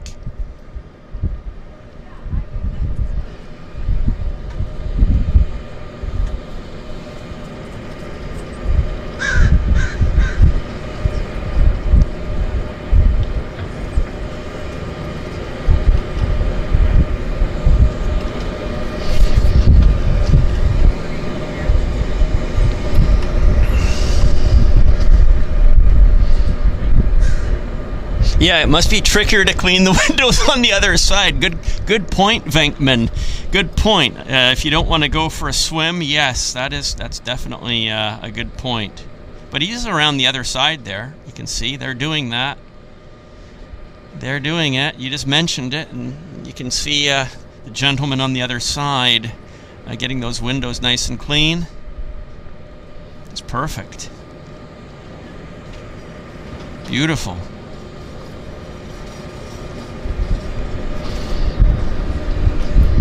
That's good stuff. Yeah, it's as if on cue, exactly. That's what I was thinking. It was right on cue.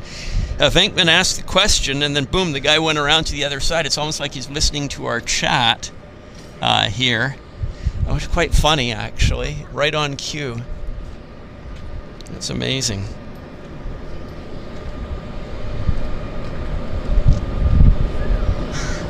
Just waiting for some more arrivals here. There he goes. Other side. He's on camera, so he wants the boss to know that he's doing a good job.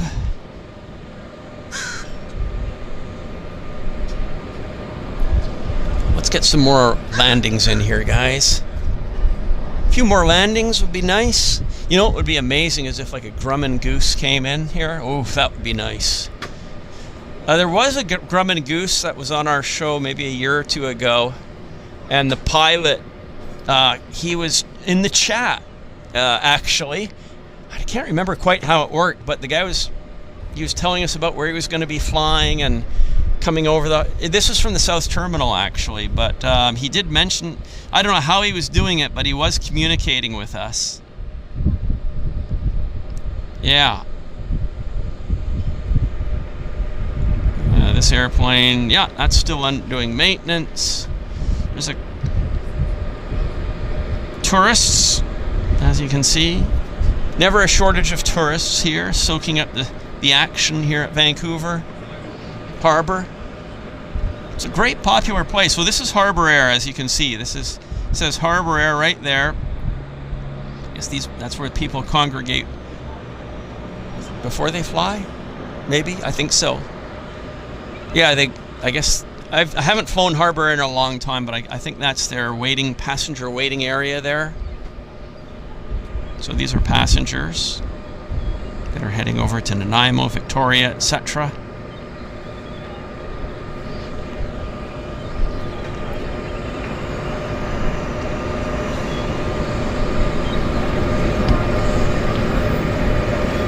There's the general view.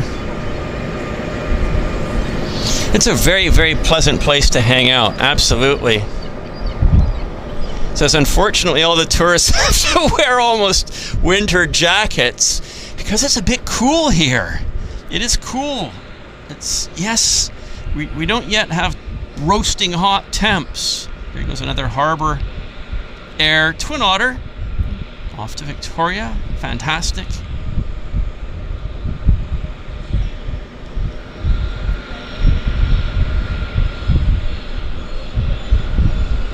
Long nose on the Twin Otter there. Somebody last week mentioned about the noses. Yes, the Twin Otters have had short noses, and this is the long nose. When they first built the Twin Otters, they had short, stubby noses. And I think for float plane operations, maybe they made the nose longer. Can they put? I'm not sure if it's avionics. I'm not sure the reason. Not sure. Weight and balance, maybe, on the float.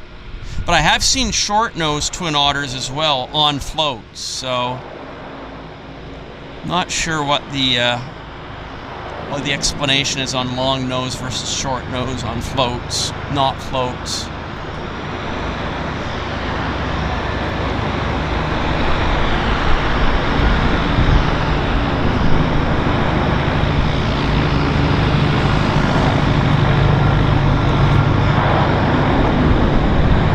Okay, so here we go. You can see some boats there. They just have to keep their distance. The pilots of the Twin Otter, he needs to keep his distance, and the boats need to keep their distance. So there's somebody in a dinghy. Zodiac, I should say. Dinghy.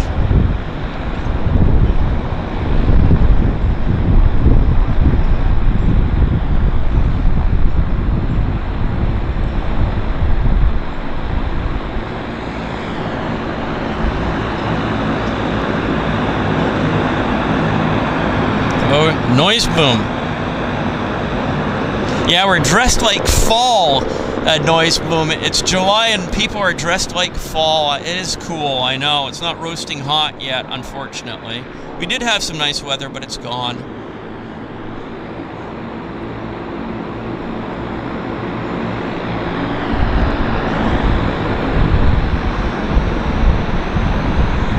Let's see that. Okay, so this aircraft is waiting for this landing airplane right here. Once this airplane's down, then it'll be able to take off.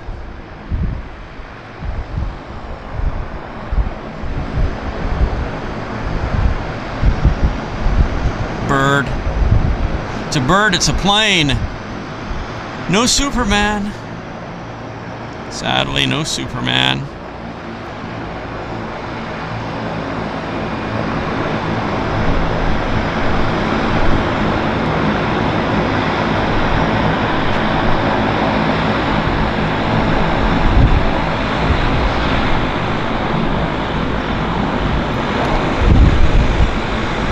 Okay, the Twin Otter's busting a move, I think.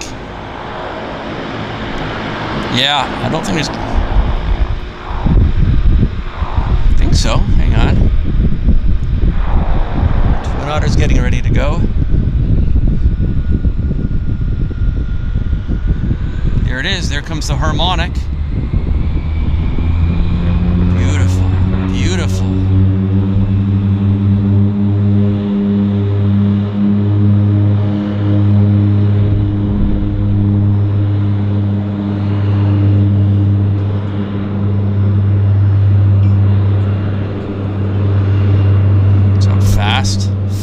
Isn't that incredible?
Victoria Harbour.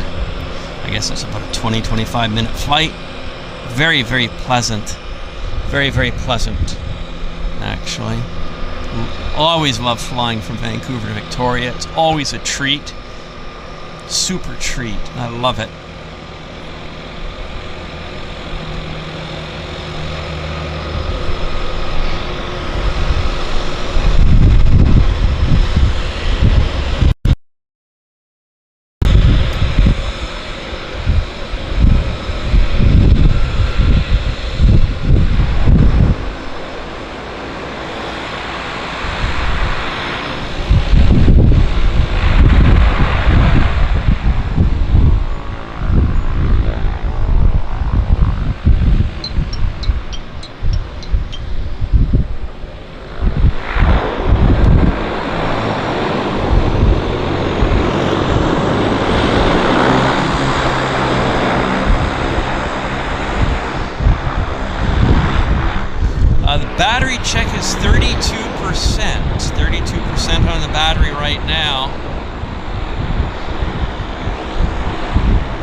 Yeah, it is interesting. They docked that airplane without it's incredible. Get to work. You're up next. Exactly. 30 degrees in London. Chris Howard reports 30 degrees Celsius. Yes, I have heard that a second, or is it your third heat wave to hit London this summer? Yeah. Wow, that's incredible. We're like shivering here. Again, look at how people are dressed. These are passengers waiting to fly on Harbour Air. Look at how they're dressed. Are people dressed for 30 degrees Celsius or 3 degrees Celsius here in Vancouver? Yeah, it's cool. It is cool for sure. It's not very warm, and hopefully it's going to get a bit warmer. Well, later today I understand it's going to be low 20s, so it's, again, not roasting hot. Yeah.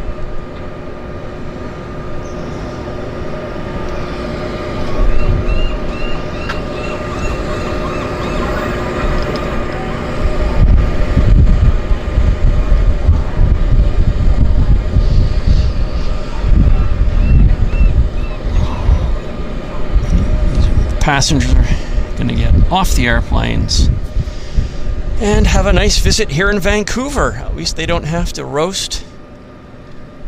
And nice time to visit Vancouver. No rain. No rain. Got to be grateful that there's absolutely no rain. Tracy D says 36 degrees Celsius in my back garden in the Midlands. Oh my goodness, yeah. So you've got Las Vegas temperatures in England right now. It's like the Las Vegas Strip in the Midlands of England. That's real nice and warm. Yeah. You have to keep yourself cool, stay hydrated, that kind of thing for sure. So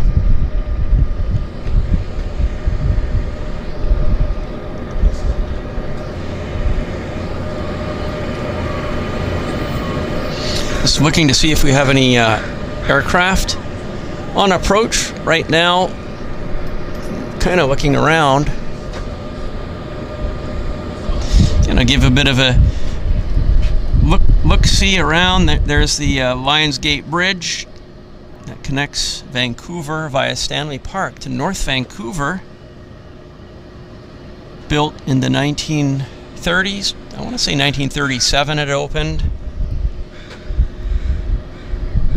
I think, what was it? King George V and the Queen were in Vancouver, I think, for the opening. That has to be Googled, of this bridge. I think it opened in 1937. So yeah, this is the view here at Vancouver Harbour. That is the view.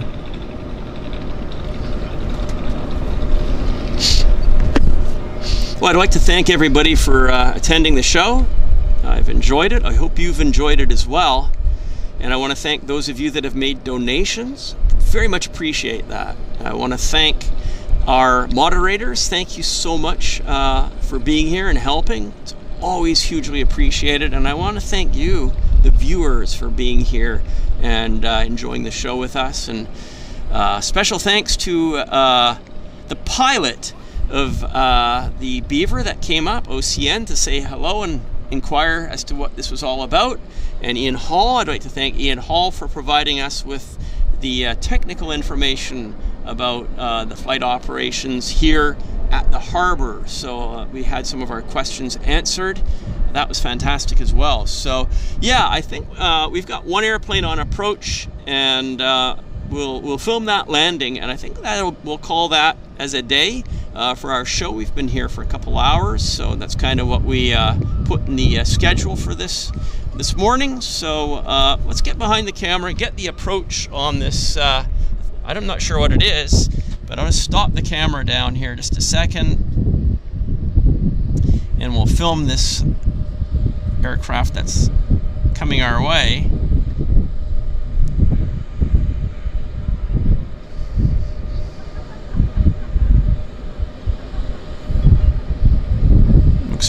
looks like a Otter, I think.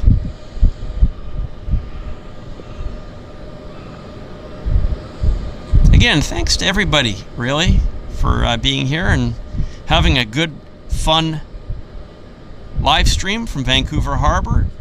And my name is Henry Tenby. This is the JetFlix channel. You've been watching Vancouver Harbour live. Today, July the 10th, 2025.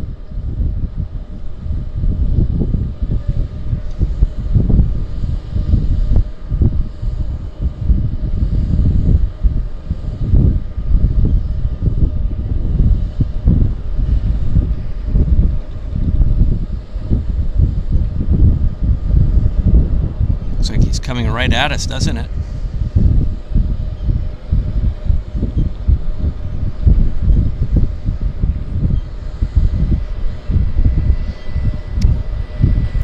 Down to the water. Great way to end the show. Beautiful turbo water.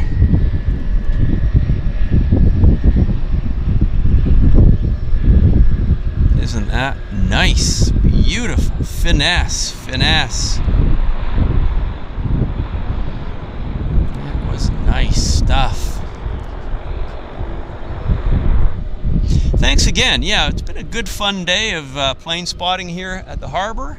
I'm going to wish you all a very good evening. Hopefully those of you in the UK will get some little bit cooler temperatures. Maybe it'll cool down for the evening.